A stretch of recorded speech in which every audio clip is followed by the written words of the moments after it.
사회복지사와 요양보호사는 봉사를 해야 되는 사람이다 라는 인식이 있는 것 같아요. 그런 것들을 희생으로 강요되는 부분도 있거든요. 정말로 보호자도 하기 힘든 것들을 해드리고 있는 거다.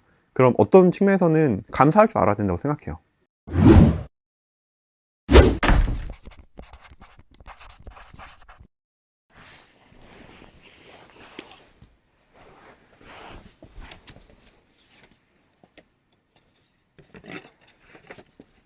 조인 하시겠습니까? 네.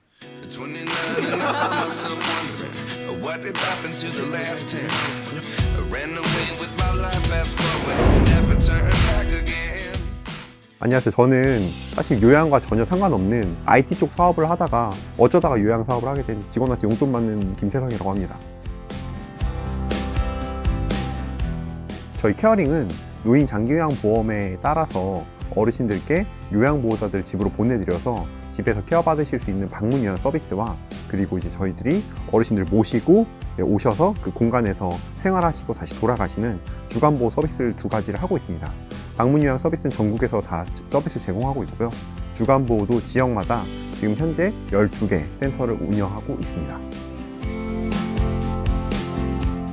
제가 이제 요양 서비스를 하게 됐던 계기는 저와 친했던 그 멘토님이 계신데, 그 멘토님께서 식사를 하다가 갑자기 어느 날 너는 요양 사업이 잘 어울릴 것 같아 라는 얘기를 하시는 거예요. 원래 본인이 그 사업을 좀 해볼까 하다가 저를 좀 잘 아니까, 저의 성향을 아니까 너가 그런 게 더 잘 맞을 것 같다 라는 얘기를 했습니다. 그래서 이게 무슨 사업이지 해서 처음에 그냥 아무 생각 없이 네이버에 검색해서 알게 됐고요. 근데 좀 더 공부해 보니까 엄청 많은 사람들이 이 요양시장에서 일하고 계셨고, 저희 이모와 고모분도 요양보호사로 일하고 계셨었어요. 그래서 이렇게 큰 시장을 내가 모르고 있었다는 것도 좀 충격받았었고, 근데 이런 큰 시장에 어떻게 기업이 하나도 없는 거지? 라는 생각을 하게 돼서 그때부터 호기심을 갖고 이 시장에 들어오게 됐습니다. 저희가 이제 케어하고 있는 어르신들은 이제 65세가 넘으신 분들 중에서 노인성 질병을 인정받으시면은 공단으로부터 노인 장기요양 보험 혜택을 받으실 수 있게 됩니다. 그래서 그런 분들을 저희가 고객으로 모시고 있고요. 근데 사실은 저희 고객은 딱 보면 환자분들, 저희 이제 내부적으로 수급자라고 부르는데, 그분들 뿐만 아니라 요양보호사와 그리고 보호자들도 다 고객이긴 합니다. 왜냐면은 아프신 어르신을 집에서 케어하다 보면 보호자분들도 힘드시거든요. 근데 그런 보호자분들이 좀 쉬실 수 있도록 저희는 그런 분들께 케어 상담을 해드리면서 어떤 서비스를 제공해야 부모님이 더 건강해지실 수 있으실지 저희가 더 많이 이야기 나누고 또 그런 것들을 코칭해 드립니다. 자기 부담금이라는 게 존재하는데요. 크게 이제 방문 요양 같은 경우는 한 15만원에서 20만원 정도 비용이 들어가시게 되고요. 또 주간보호센터 같은 경우는 비슷한 금액으로 들어가긴 하는데 추가로 식비를 따로 받습니다. 그래서 한 달에 약 한 40에서 50 정도 비용을 지불하게 되시면은 어르신들을 주 5일 8시간씩 케어 받으실 수 있는 상품을 저희가 제공하고 있습니다. 요양 사업을 하겠다는 업체들은 굉장히 많았는데요. 모든 어르신들 직접 다 케어하겠다고 마음먹었었던 기업들은 없었던 것 같아요.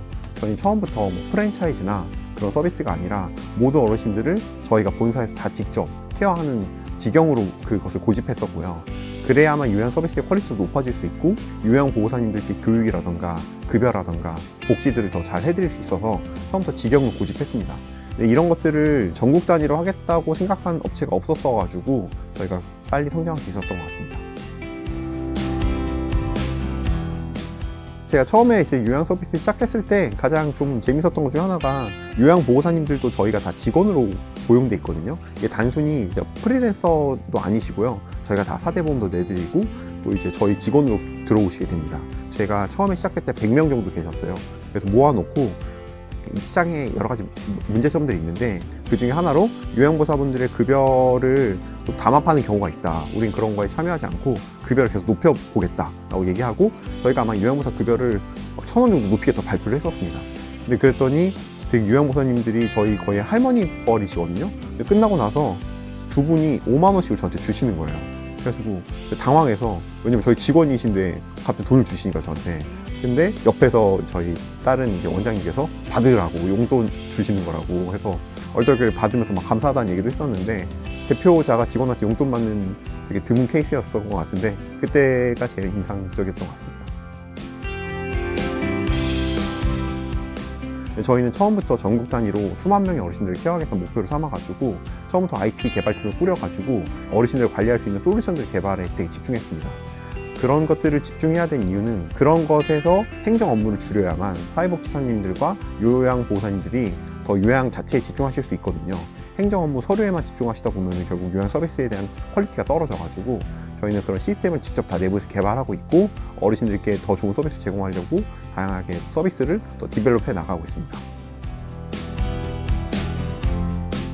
이미 노인장기연보험은 사실 되게 잘 설계된 모델이긴 한데요. 한 가지 아쉬운 점은 모든 어르신들의 아픔이나 그런 힘듦을 정부에서 다 해결해 줄 수는 없거든요. 결국은 정부에서 지원해주는 기본적인 의료 비용으로 바라볼 수 있는 급여 부분이 있고 비급여 부분이 있을 겁니다. 비급여 부분은 개인에 따라서 필요에 따라서 본인들이 돈을 내고 이용할 수 있는 것들인데요. 이런 비급여 서비스가 아직까지는 한국에 많이 정착되어 있지 않아가지고 이런 제도나 가이드가 아직 부족한 상황입니다.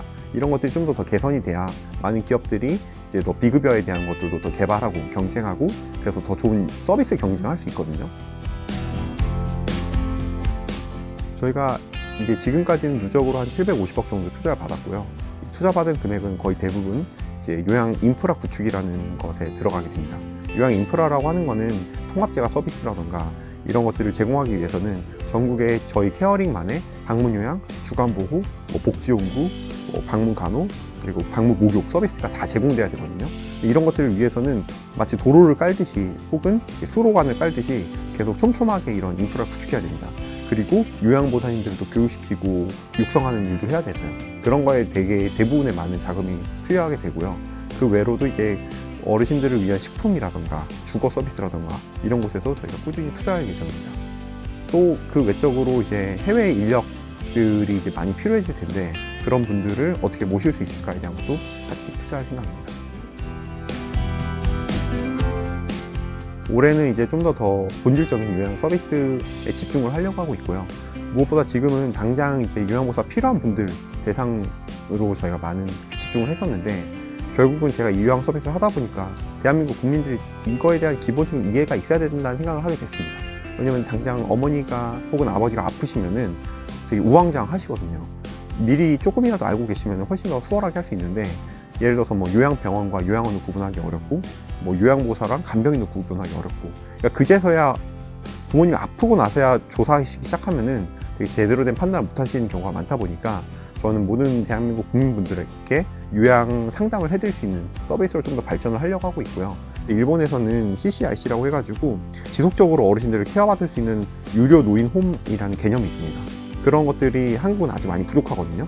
근데 일본은 이런 서비스들만 모아서 볼 수 있는 직방 같은 것도 있어요. 그래서 그런 것도 보면서 내가 어디에 입소하면 좋을까라는 여러 선택지들이 있는데 한국은 그런 것들이 부족하다 보니까 그런 것들을 저희가 이제 여러 건설사나 시행사들이랑도 같이 논의를 하고 있고 추가적으로 이제 지방대학교 같은 경우는 학생들이 좀 많이 없을 때 이런 기숙사 같은 것도 개조해서 이런 서비스를 제공하는 것도 같이 논의하고 있거든요. 그래서 많은 이런 유휴 공간들을 활용해서 어르신들께 정말로 도움이 되는 주거 서비스를 만들어 보려고 하고 있습니다.